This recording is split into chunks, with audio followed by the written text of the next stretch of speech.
Amen. Okay, it was back in the late 1980s, and the Chicago Tribune reported that the little town of Wauconda, Illinois, had a problem. The city was being challenged by some big national groups, challenged to get rid of their holiday Christmas decorations. You know, the manger scene that they had on the courtyard lawn, the banner across the main street that said Merry Christmas, and yes, their beloved lighted cross that sat atop their water tower, the city's water tower. All these were being challenged, and the city council struggled with this matter.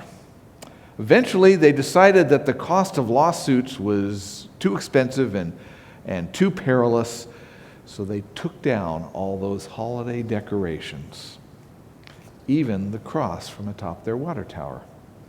Now, a lot of people were really upset by this. There was a blaze of criticism in the media, but the little Episcopal church, the Church of the Holy Apostles there in that town, decided to take a different approach.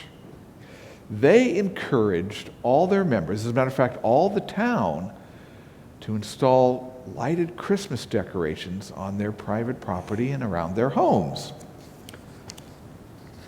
This created quite a response. Within weeks, that whole town was ablaze with all kinds of lighted Christmas decorations. It was ablaze so much that warehouses in 8 surrounding states were all emptied of their Christmas decorations. It was such a big deal that the local power company found their grid overwhelmed and had to run more power into the town. And for the first time ever, people on the interstate 5 miles away could see the glow of that city as they drove down the interstate. I think Jesus would have been pleased. Because in our gospel lesson today, he calls us to stand out as lights of faith. He calls us to go above and beyond. He calls us to be outstanding and noticeable in the living of our faith and in the sharing of our faith with a world that is so often in darkness. Consider for a moment life in the first century. I'm trying to find the sweet spot for the sound here. I think maybe this is it. Consider for a second life in the first century. A typical home in Jesus' day was made of thick mud brick.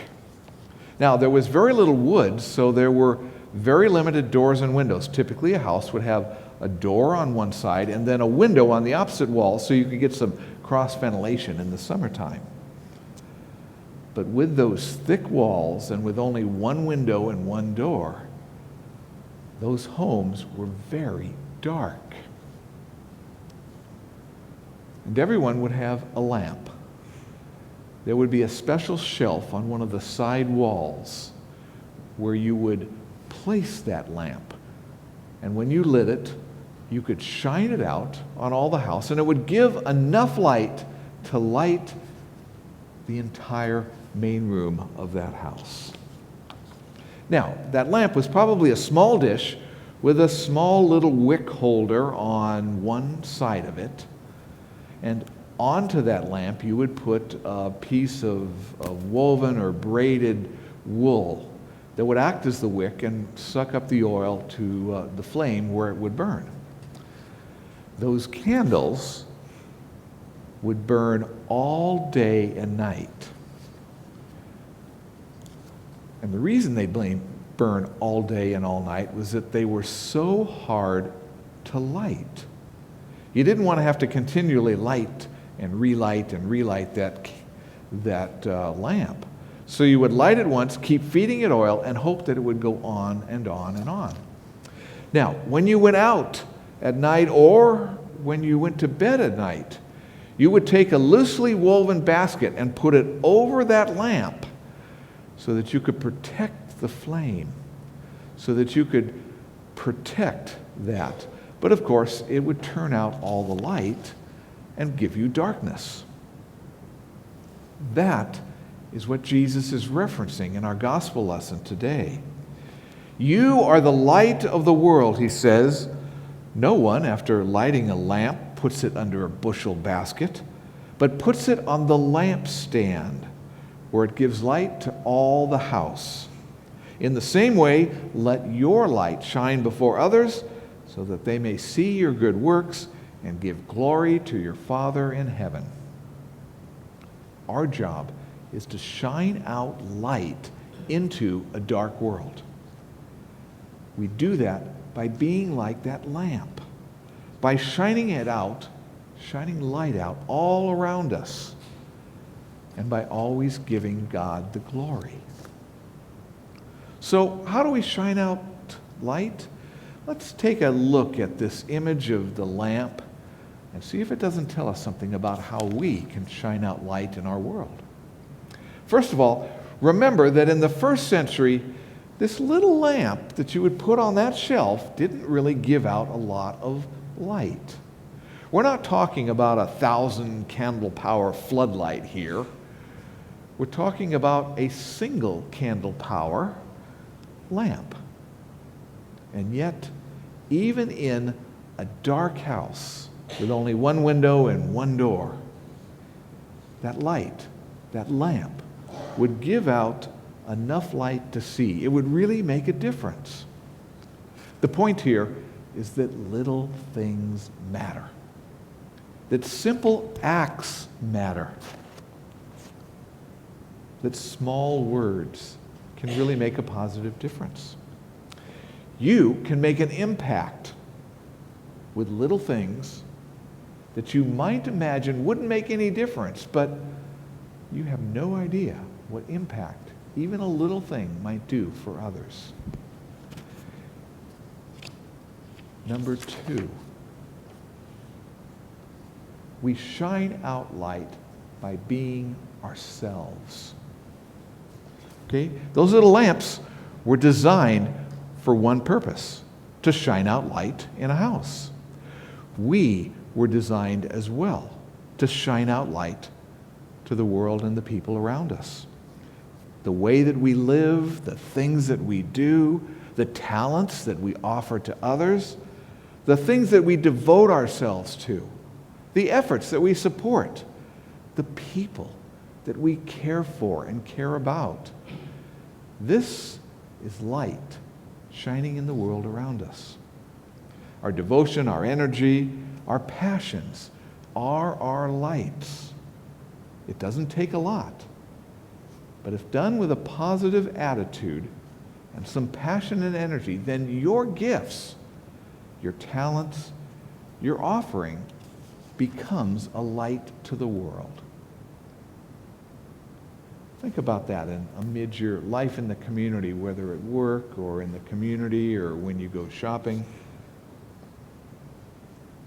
I've heard people say that All Saints Church is one of the best kept secrets in town. Are we putting a bushel over our basket or a bushel over our lamp? Remember, people in the first century put that basket over the lamp to protect it because they were afraid that it would get blown out or that it would burn out.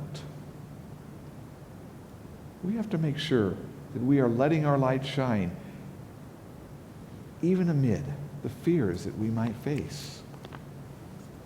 Now, I am not suggesting that we wear our faith on our sleeve. I'm not suggesting that we live out our faith in simplistic ways that actually turn people off. I'm suggesting that we live and care and simply be ourselves. To be ourselves in real ways that show the world what God's light really looks like. Because God's light looks like us. Ordinary, everyday people doing ordinary, everyday things, shined into a world that often feels dark and alienating. Light is a matter of being faithful, hopeful, positive, and connected. And boy, those are 4 things that our world really needs. Okay, there's a third point. That we are to shine out, first, we are to shine out our light in little ways. First, we shine out our light by being ourselves and using our gifts and talents and the things that we've been given. And third, we shine out our light through our attitude. What's the core of your life? Do you find yourself worried a lot, afraid of the world around us? Are you more concerned with making it and protecting what you've got?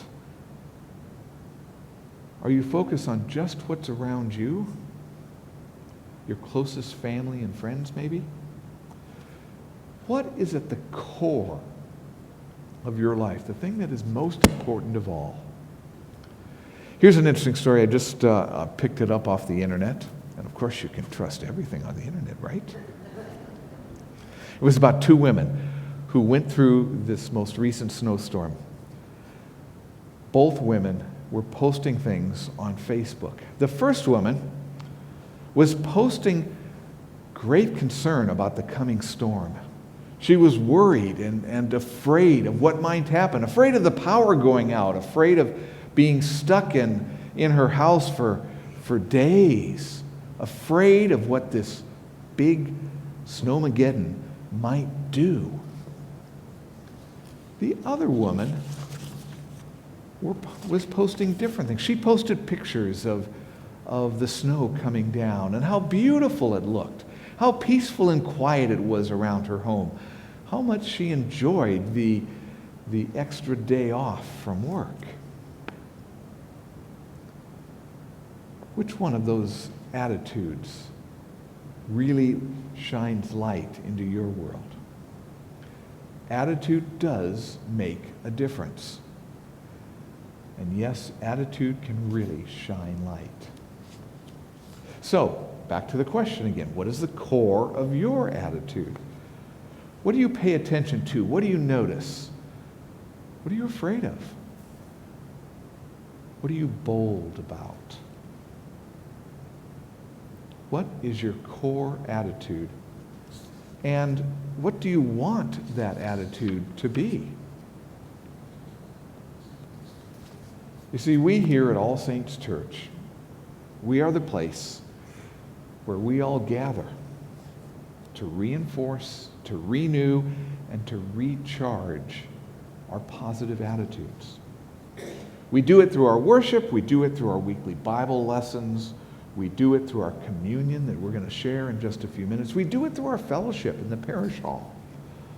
All these are ways that invigorate our basic attitude. An attitude of being faithful, hopeful, positive, and connected. That is the light we shine. Okay, one last story. This one comes from the Philippine Sea during World War II.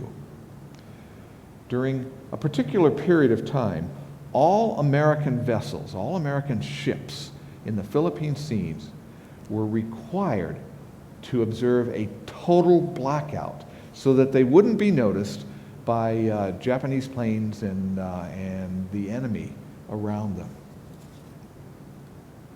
But the USS Enterprise, one of our biggest aircraft carriers, had sent off a group of bombers on a bombing mission early that afternoon. They would be returning in the early and mid-evening. They would be returning in the dark.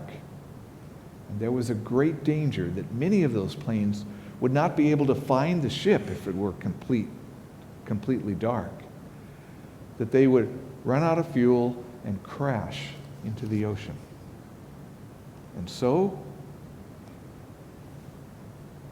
Admiral Mark Mitzker gave the order to turn on the aircraft carrier's lights.